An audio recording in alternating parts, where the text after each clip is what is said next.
Hey everyone, hope you're doing great. Today I'm going to take you to day 2 of my solo camping trip in Grossmont National Park, Newfoundland, Canada. I'll show you a lot of iconic and picturesque places, so make sure you watch until the end. Day 2 began with the gentle sounds of nature waking me up. I went to the main camp house for freshening up and getting my portable charger, which I left all night for charging. Then I started the day by preparing a breakfast and packing my lunch for the journey ahead. I had 2 eggs, a bagel and a black coffee in my breakfast. Then I wandered around the campsite and found this beautiful kids playground where 2 kids were playing. Then I went to the Shallow Bay Beach, which is adjacent to the campsite. The most attractive feature of this campsite is that you can go to the beach within 2 minutes of walk, and it's one of the beautiful beaches of Newfoundland, I'd say.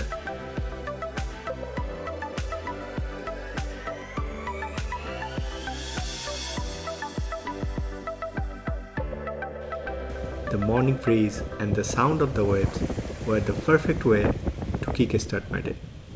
I was running late and thought I would come back to go to the beach for a swim in the evening. But guess what? I did not end up going to that beach for a swim at all during my stay at Shallow Bay. That's why guys, they say if you want to do something, do it now. Later may never come. Anyway, I have been putting a lot of efforts into these videos, so please subscribe to my channel. It motivates me to create contents like this. And if you haven't watched my day 1 video of my solo camping trip, please watch that. The link should be around here. Next, I headed toward the iconic Tablelands. The drive itself was extraordinary.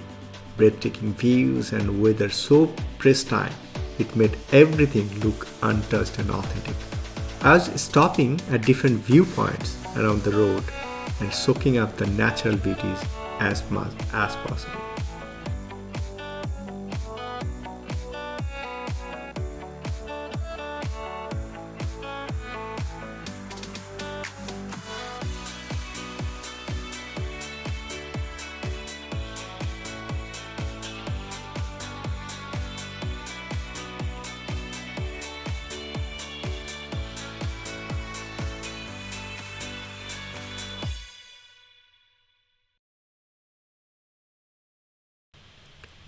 There was a viewpoint just before the Tableland Trail. I stopped there and looked at the view. My camera definitely was not doing any justice, I can certainly say that. And the drive from that viewpoint to Tableland was just majestic. Finally, I reached Tableland around 1 p.m., parked my car and started the hike. If you need a guided tour, you should arrive at 10 a.m. Along the way, you will notice various informational boards placed beside the hiking trail. Reading them provides interesting insights about the area. For example, Tablelands arguably has the worst soil on earth. For plants, living here is like trying to grow in a polluted junkyard. The serpentine soil is full of toxic metals and contains almost no nutrients. The rocks of the Tablelands are similar to Earth's oceanic crust and upper mantle, which have been uplifted and exposed on land. The rocks in the park hold some of the world's best records of plate tectonics and reveal ancient stories of the evolution of our planet. Recognizing its international geological significance and exceptional natural beauty, UNESCO declared Grossmont National Park a World Heritage Site in 1987.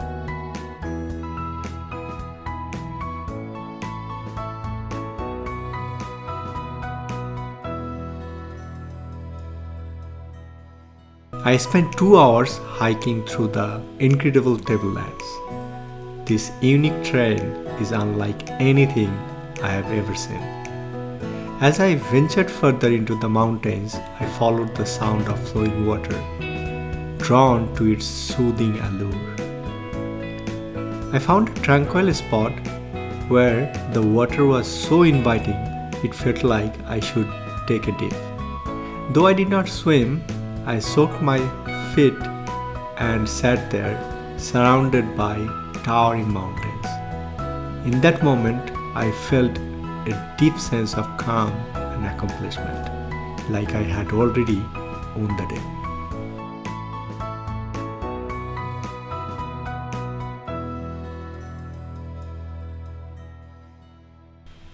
Around 3:45, I made my back to the campsite.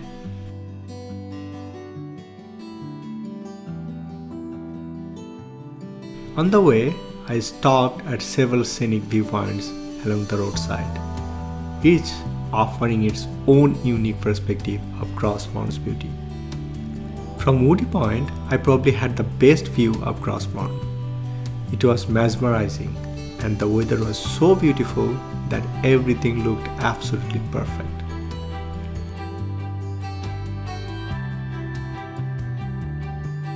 On the way back, I stopped at Broom Point in St. Paul's.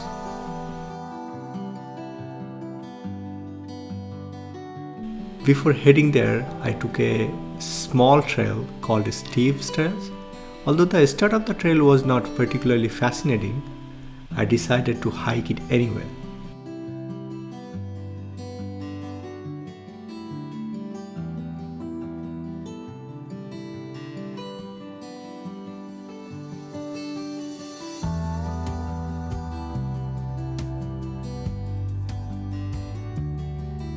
At the end of the trail, I reached a beach through wooden stairs.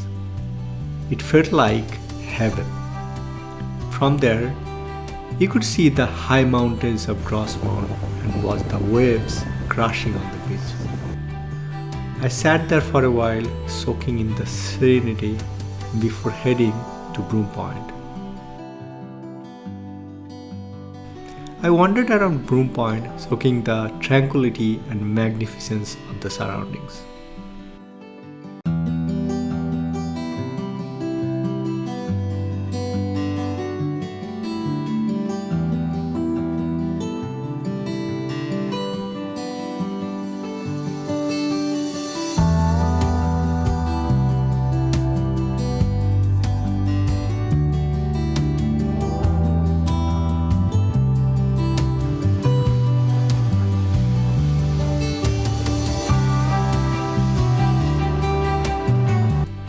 Lastly, I visited my final destination of the day, the main entrance of Shallow Bay Beach. There was a main building similar to the one at the campsite, with washrooms, showers, as well as a playground for kids.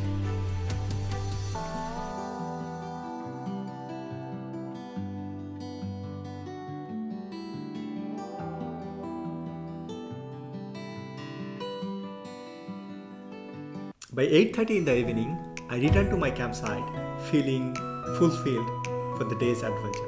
I grabbed a beer, sat on my chair to relax. Later, I took a shower and tucked into my bed, feeling grateful to the calm and windless night that allowed me to sleep peacefully. Day 2 was magical, filled with moments that reminded me the beauty of simplicity and nature's incredible power to heal and inspire.